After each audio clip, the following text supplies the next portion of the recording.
Hello student, today's I explain you the chapter concept of differentiation.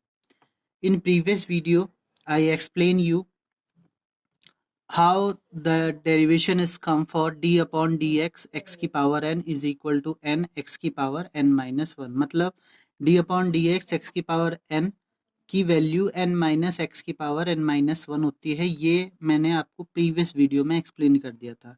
Now आज मैं आपको exercise 5.2 explain करने जा रहा हूँ क्लास 12th की. उससे पहले मैं आपको कुछ फॉर्मूले एक्सप्लेन करना चाहता हूँ. पहले वे फॉर्मूले देखिए, क्योंकि without formula you can not work on differentiation. These are some important formulas you see there. First is d upon dx x की power n is equal to n x की power n minus 1, where n is a constant, and constant means you very well know the numbers values 1 2 3 just like that, and x एक variable है. Okay बेटा, this is your formula d upon dx x की power n is equal to n x की power n minus 1. That's mean यहाँ पर आपका x जो है एक वेरिएबल है और n जो है वो कांस्टेंट वैल्यू है. Now second formula d upon dx sin x, इसकी वैल्यू आपके पास डिफरेंशिएशन के बाद cos x होती है. इसका भी एक डेरिवेशन है जो कि मैं इस एक्सरसाइज एक्सप्लेन करने के बाद आपको एक्सप्लेन करूंगा after complete the exercise 5.2. d upon dx sin x is equal to cos x. Now second formula d upon dx cos x is equal to minus sin x. यहाँ पर आप ध्यान दे पा रहे हैं तो देखिए sin x डिफरेंशिएट होने के बाद में cos x में चेंज हो जाता है और cos x डिफरेंशिएट होने के बाद में sin x में चेंज हो जाता है बट माइनस साइन के साथ. आफ्टर दैट ये आपके कुछ और फॉर्मूले हैं. d upon dx sin x is equal to sec square x और d upon dx cot x is equal to minus के cosec स्क्वायर x. और ये है आपका 6 formula d upon dx sec x is equal to sec x tan x. d upon dx sec x is equal to sec x into tan x. Now d upon dx cos x is equal to minus k cosec x into cot x. Now I explain again d upon dx cosec x. मैंने previous में शायद cos x बोल दिया but this is a cosec x. d upon dx cosec x is equal to minus cosec x into cot x. Now d upon dx e की power x. अगर आपके साथ e पर कोई भी वेरिएबल पावर में दिखाई देता है तो इस वैल्यू को आप e की पावर x में ही लिखते हैं और ये चेंज नहीं होती डिफरेंशिएट के बाद में. After that d upon dx a की power x is equal to a की power x log x. That's mean a यहाँ पर एक कांस्टेंट है, वेयर a एक कांस्टेंट है एंड x एक वेरिएबल है. सबसे फर्स्ट फॉर्मूला जो आपको एक्सप्लेन करा गया था d अपॉन dx x की पावर n, यहाँ पर x एक वेरिएबल था और वेरिएबल की पावर एक कांस्टेंट थी. But in this formula d upon dx a की पावर x, यहाँ पर कांस्टेंट की पावर एक वेरिएबल है.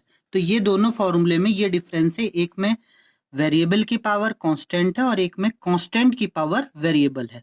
तो जब कांस्टेंट की पावर वेरिएबल होगी तो आपका फॉर्मूला बनेगा a की power x log a. That's mean constant की पावर वही वेरिएबल जो है और इनटू log और वही कांस्टेंट जो कांस्टेंट यहाँ पर दिया गया है. दैट्स मीन अगर बेस कांस्टेंट है और पावर वेरिएबल है तो आपको ये फॉर्मूला लगाना है, और अगर बेस वेरिएबल है और पावर कांस्टेंट है तो आपको ये वाला फॉर्मूला लगाना है. इन दोनों में ये डिफरेंस है और अधिकतर स्टूडेंट इसी में ही प्रॉब्लम क्रिएट करते हैं और गड़बड़ी कर देते हैं. जैसे अब नेक्स्ट फॉर्मूला है आपके पास d अपॉन dx कांस्टेंट. अगर डिफरेंशिएट को कांस्टेंट का डिफरेंशिएट किया जाए तो वो वैल्यू आपके पास 0 हो जाती है. मतलब कांस्टेंट का डिफरेंशिएट 0 होता है। D upon D x U plus minus B, अगर आपके पास दो वेरिएबल हैं या दो फंक्शन हैं u और v, और उनके बीच में आपके पास प्लस या माइनस का साइन है, तो आप उन दोनों फंक्शंस को अलग अलग डेरिवेट करके उनके बीच में वही साइन यूज कर सकते हैं जो साइन उनके बीच में है, प्लस या माइनस का। ओके, आप पहले फर्स्ट वाले फंक्शन को डेरिवेट कर लीजिए और फिर सेकंड वाले फंक्शन को डेरिवेट कर दीजिए। जो साइन उनके बीच में है, अगर प्लस साइन है तो प्लस साइन लगा दीजिए, माइनस साइन है तो माइनस साइन लगा दीजिए। नेक्स्ट है D upon D x you into V. यहाँ पर u और v वही दो फंक्शन है। अब अगर उन दोनों फंक्शन का आप मल्टीप्लीकेशन कर रहे हैं, अगर आप उन दोनों फंक्शन का मल्टीप्लीकेशन कर रहे हैं और उनके साथ आप डिफरेंशिएट परफॉर्म कर रहे हैं, तो आपको पहले फंक्शन को तो ऐसे ही रखना पड़ेगा, दूसरे का डेरिवेट करना पड़ेगा, प्लस दूसरे को ऐसे ही रखना पड़ेगा, पहले का डेरिवेट करना पड़ेगा। ये पूरा आपका फॉर्मूला है। इसको फिर एक बार मैं एक्सप्लेन कर देता हूँ, इंपॉर्टेंट है।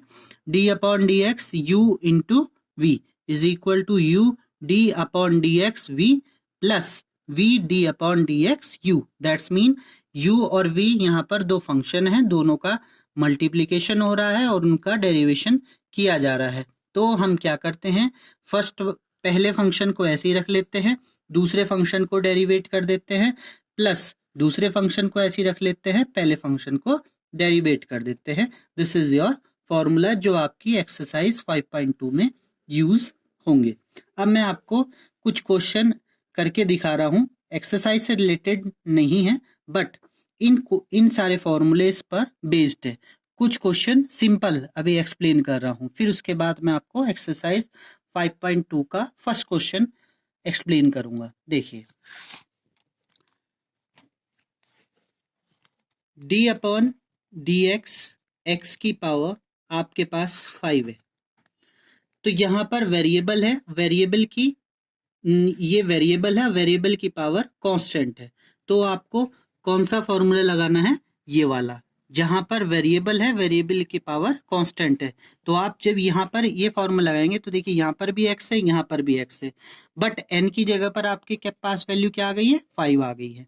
तो आपको क्या फॉर्मूला लगाना पड़ेगा, देखिए d upon D x X की power n is equal to n X की पावर n माइनस 1। इस टाइप से आप अपने फॉर्मूले को चूज करेंगे जो फॉर्मूला आपको उस क्वेश्चन में लगाना है। नाउ अब आप देखेंगे वेरिएबल हम इस फॉर्मूले में ऐसे ही रखते हैं, तो वेरिएबल को ऐसे ही रख दिया। वेरिएबल से पहले कांस्टेंट आता है, तो वेरिएबल से पहले जो कांस्टेंट आपकी पावर में है वो लिखते हैं, फिर ऊपर वेरिएबल के ऊपर लिखते हैं, पावर में वेरिएबल के ऊपर लिखते हैं कांस्टेंट, जो कांस्टेंट आपको गिवन है, हमें 5 कांस्टेंट गिवन था, 5 लिख दिया, माइनस 1। दैट्स मीन 5x की पावर 4, या फिर सिंपल फॉर्म में लिख सकते हैं। देखिए यहाँ पर n की जगह पर आपके पास 5 है, तो यहाँ फॉर्मूले में राइट कर दीजिए। देखिए n की जगह 5 है, 5 लिख दिया, x ऐसे का ऐसे ही, फिर यहाँ पर n की जगह 5 है, 5 लिख दिया, माइनस 1। तो आपको पता चली गया, अब ये आपके पास वैल्यू आ गई 5x की पावर 4। नाउ मैं इसके लिए एक और आपको एग्जाम्पल बता रहा हूँ। देखिए d upon D x X की पावर 9। अब आपको इसे कैसे लिखना है, यहाँ पर n की जगह 9 है, तो आप लिखेंगे फॉर्मूले के अकॉर्डिंग 9x की power 9 minus 1। That's mean 9x की power 8। Are you understand all these things. Now मैं आपको दूसरा क्वेश्चन बता रहा हूँ, वो देखिए d अपॉन डी एक्स 9 की power x, d upon D x 9 दी पावर x। अब आपके पास फॉर्मूला चूज करना है, क्योंकि हमारे पास अब कांस्टेंट की पावर वेरिएबल हो गई है, तो अब आप फॉर्मूला चूज करेंगे। देखिए d upon D X A की power x is equal to A की पावर x log a। यहाँ पर देखिए कांस्टेंट की पावर वेरिएबल है, और हमारे पास क्वेश्चन में भी क्या गिवन है, कांस्टेंट की पावर वेरिएबल। तो हमें ये वाला फॉर्मूला यूज करना पड़ेगा। फॉर्मूला यहाँ लिख लीजिए, d upon D x a the power x is equal to a the power x log okay बेटा, देखिए a की जगह पर आपके पास अब यहाँ पर 9 है और x की जगह x ही है, तो देखिए राइट करेंगे 9 की power x log 9. This is your answer. Are you understand all the concept properly? Now, before start, I give some demo of another question. देखिए 9 d upon dx sin square x. This is your question. ये another मैं आपको example बता रहा हूं. अभी simple मैं अपनी तरफ से आपको एक एग्जाम्पल डिक्लेयर करके बता रहा हूँ, फिर आपको मैं क्वेश्चन पर लेके चलूंगा. d upon D x sine square x, आपके पास ये एक क्वेश्चन है, बट फॉर्मूले में देखिए कहीं पर भी आपके पास साइन है. साइन हमारे पास क्वेश्चन में गिवन है, क्वेश्चन में साइन स्क्वायर गिवन है. यस, साइन इधर है, बट यहाँ पर स्क्वायर नहीं है. और सभी फॉर्मूले में आप चेक करते हैं तो कहीं पर भी d अपॉन डी एक्स के साथ में साइन स्क्वायर नहीं गिवन है. देखिए यहाँ पर भी d upon D x X की पावर n है, यहाँ पे भी d upon D x sine x है, यहाँ पे भी d upon D x cos x है, यहाँ पे भी d upon D x ten x है. ऐसी सेम प्रोसेस नीचे तक आपको गिवन है. तो अगर हमारे पास ऐसी कंडीशन होती है, अगर हमारे पास ऐसी कंडीशन होती है तो हम ऐसी कंडीशन में सबसे पहले पावर को सॉल्व करते हैं. फिर उसके पावर क्यों सॉल्व करते हैं वो ही बताऊंगा, और उसके बाद उसकी साइन एक्स को पावर इसलिए सॉल्व करते हैं बेटा क्योंकि सबसे पहले हमारे पास फॉर्मूले में भी पावर ही थी, पावर के साथ पावर में कांस्टेंट थी, इसीलिए हम यहाँ पे पावर की कांस्टेंट को ही सॉल्व करेंगे. दूसरी चीज बेस होता है, बेस की अगर हमारे पास पावर हो तो आपको पता होता है कि बेस की पावर को सॉल्व करने के लिए हमें उसी वैल्यू को जितनी पावर में वैल्यू दे रखी होती है उतनी बार राइट करना होता है मल्टीप्लाई में. ओके, तो इसीलिए हमें पहले इसकी बेस की पावर को सॉल्व करने का पड़ेगा. तो बेस इसमें क्या है हमारे पास d upon D x sine x the power 2. हम इसे ऐसे भी राइट कर सकते हैं, तो आपको क्लियर पिक्चर हो गई होगी. बेस इसमें हमारे पास साइन एक्स है और उसकी पावर 2 है. बट क्वेश्चन और हमारे पास फॉर्मूले कौन कौन से हैं? d upon D x X की power n is equal to n X की पावर n माइनस 1. अगर हमारे पास कांस्टेंट पावर हो तो हम सिर्फ यही फॉर्मूला यूज कर सकते हैं, मैंने आपको पहले भी एक्सप्लेन करा है. तो यहाँ पर कांस्टेंट पावर तो है बेटा, बट यहाँ पर है x फॉर्मूले में, पर क्वेश्चन में हमारे पास यहाँ पर क्या है? Sine x. तो हमें इस साइन एक्स को हटाना पड़ेगा और इसकी जगह पर एक वेरिएबल लाना पड़ेगा. तो हम यहाँ पर साइन एक्स को एक वेरिएबल सपोज कर लेते हैं अपने पास से. Let sine x be T.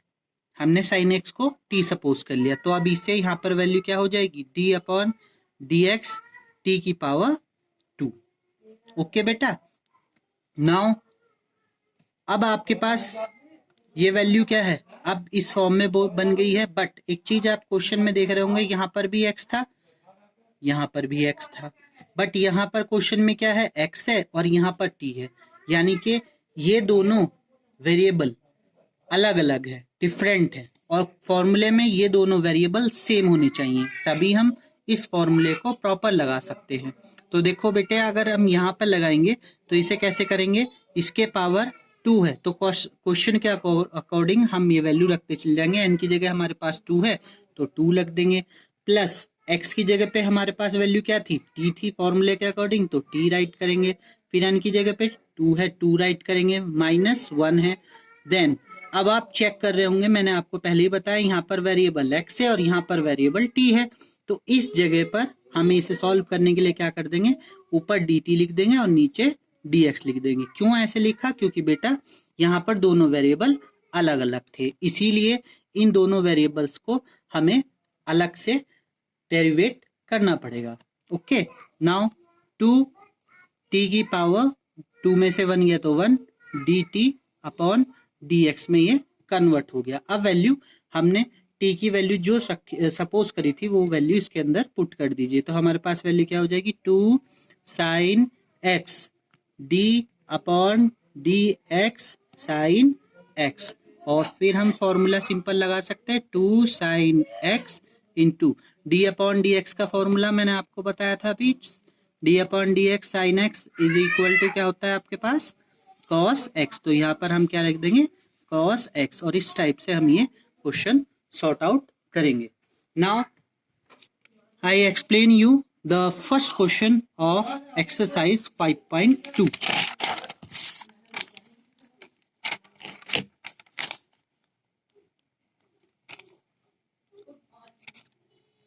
Sine x square plus 5, this is your first question, sine x square plus 5।